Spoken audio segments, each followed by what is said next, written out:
Nasal allergy যা হয়, মানে নাকের যে অ্যালার্জিটা হয়, ওটা অনেকগুলো ভেরিড অ্যালার্জিস হতে পারে।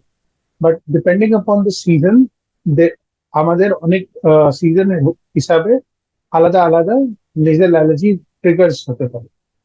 সব থেকে কমনেস্ট হয় tree pollen, weed pollen, grass pollen, fungal pollen, and molds, dust mites. These are the most common things that are there.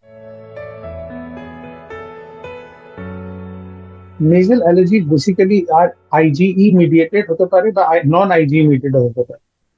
তো এটার জন্য সব থেকে যে আহ, সবসময় সবসময় যে আমাদের মোস্ট কমনলি দেখি, ওটা হচ্ছে অ্যালার্জিক রাইনাইটিস। তারপরে হতে পারে seasonal allergic rhinitis, perennial allergic rhinitis. Seasonal মানে কোন সিজনে, একটা স্পেসিফিক সিজনে হচ্ছে। পেরিনিয়াল মানে সবসময় হয়ে যাচ্ছে। তারপরে হচ্ছে local IgE mediated allergic rhinitis. তারপরে আরেকটা হয় নন allergic rhinitis. So these are the common things that are there. There are also some occupational or occupational allergic rhinitis, depending upon the exposure to allergens during workplace. So these data হতে পারে। Nasal অ্যালার্জির মধ্যে সব থেকে আগে that is very common, যেটা সব থেকে সামনে হয়, নাক থেকে হাঁচু হাঁচু আসা। সকালে উঠে অ্যারাউন্ড 15-20টা হাঁচু হয়ে যাচ্ছে, নাক থেকে রস, জল মতন বেরিয়ে যাচ্ছে। তারপরে চোখে লালচে লালচে হওয়া।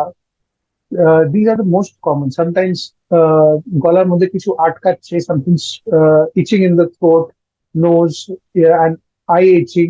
দিজ আর, এইগুলো মোস্ট কমন। তো আমাদের মধ্যে যখন সিমটমস গুলো আমরা দেখতে পেয়েছি, তখন আমাদের কি করতে হবে? তখন আমাদের একটা ব্লাড টেস্ট করতে হবে। ব্লাড টেস্টে অনেক সবাই যারা আসে আমাদের কাছে, ওরা টোটাল আইজি করে আসে। টোটাল আইজি এটা করার দরকার নেই আমাদের। আমাদের যেটা করতে হবে, এটা সেরাম স্পেসিফিক আইজি। সেরাম স্পেসিফিক আইজি করে আমরা ওটা দেখতে পারি যে এটা কোনো অ্যালার্জেনটা আছে কিনা। কিন্তু এটাকে ডায়াগনোজ করার জন্য আমাদের জানতে হবে, there is a test which is, যে পরীক্ষা হয়, ওর নাম হচ্ছে skin prick allergy test and patch test and oral challenge test for food. Skin prick allergy test যেটা হয়, ওটা কি হয়, আমাদের হাতের মধ্যে অনেকগুলো অ্যালার্জেন্স পোলেন লাগাতে হয়। লাগিয়ে অ্যালার্জেন্স মানে পোলেন হতে পারে, ডাস্ট মাইট হতে পারে, ফুড হতে পারে, এগুলো বিভিন্ন রকমের আমাদের এনভায়রনমেন্টে ছাড়িয়ে আছে। এটাকে আমাদের ধরে অ্যালার্জিন টেস্টটা করতে হয়। যে অ্যালার্জিন টেস্টে পজিটিভ আসবে, ওই এগেনস্টের আমাদের ক্রস রিঅ্যাক্টিভিটি দেখতে হয়। মানে কি, যদি আমার ডাস্ট মাইটের পজিটিভ এসছে, আর শ্রিম্প, আমরা প্রন যদি খাই, ওটার সঙ্গেও পজিটিভ আসতে পারে।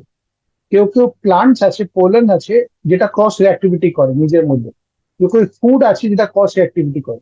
তো এই ক্রস রিঅ্যাক্টিভিটিটা আমাদের জেনে, তার উপরে আগে আমাদের ইমিউনোথেরাপি ভ্যাকসিনটা শুরু করতে হয়। এটাকে বলে skin prick allergy test and immunotherapy, which is the gold standard treatment for allergies.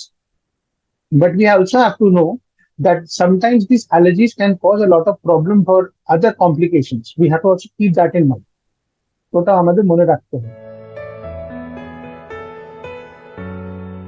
Nasal allergies treatment basically আমাদের হয়, সব থেকে আগে আমাদের দিতে হয় একটা antihistamines, non-sedating and sedating.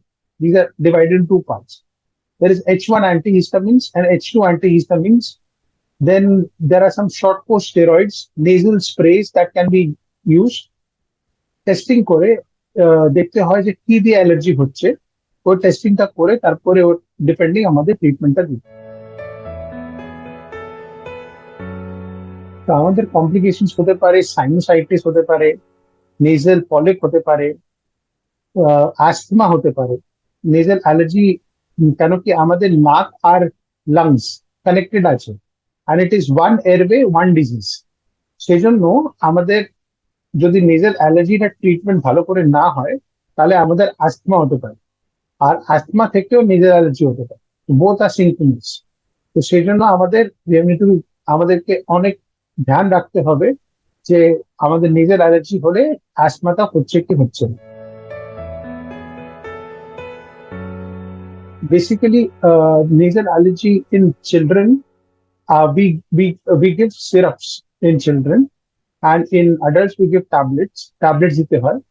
কিন্তু নেজার অ্যালার্জি যে বাচ্চাদের মধ্যে হয়, এটা বেসিক্যালি আমাদের ইউজুয়ালি আমাদের দেখতে হয় যে there is adenoid hypertrophy or not, কারণ কি নাকের পিছনে একটা গ্ল্যান্ড থাকে, ওটাকে বলে অ্যাডিনয়েড। ওটা বেশি বড় থাকলে কখনো কখনো সিমটোম্যাটিকলি অ্যালার্জিসটা বেশি হয়। সো এটা ইউজুয়ালি আমাদের বাচ্চা যখন বড় হয়ে যায়, by 12 to 13 years of age, the adenoid shrink in size, so they also can decrease the symptoms of allergy. Now আমাদের যে অ্যাডাল্টস হয় ওদের মধ্যে আমরা ওরাল ট্যাবলেটস দিই, H1 অ্যান্টিহিস্টামিন দিতে পারি, স্ট্রঙ্গার অ্যালার্জিন দিতে পারি। This are the things that আমরা দিতে পারি। ডোজ বেসিক্যালি আছে, ইউ নিড টু বি, আমাদের জানকারি হওয়া উচিত যে আমাদের নেজাল অ্যালার্জি কেন হচ্ছে, কিভাবে হচ্ছে। তো সব থেকে আছে আমাদের যেটা আমরা এনভায়রনমেন্টাল পোলেন্স, যে সিজনে আমাদের এনভায়রনমেন্টাল পোলেন্স ছাড়িয়ে যায় এনভায়রনমেন্টে, আর আমরা নাক থেকে চলে যায় ওটা, আর হাঁচু হাঁচু স্নিজিং এই প্রবলেমটা হয়, ওটা বাঁচাবার জন্য আমাদের পোলেন ক্যালেন্ডারটা জেনে রাখতে হবে। তারপরে আমাদের রুমস এর মধ্যে স্টাফ টয়েস, তারপরে থিক কার্পেট, তারপরে থিক কার্টেন্স, এটাকে ক্লিন রেগুলারলি করতে হবে। আর we should not keep them non-clean for over a week period. Then we should also keep HEPA filters, air filters, which helps us to purify the allergens in the air and helps us to better environment in the local area in the room. Now, other thing is, while we are washing clothes, we must be careful enough.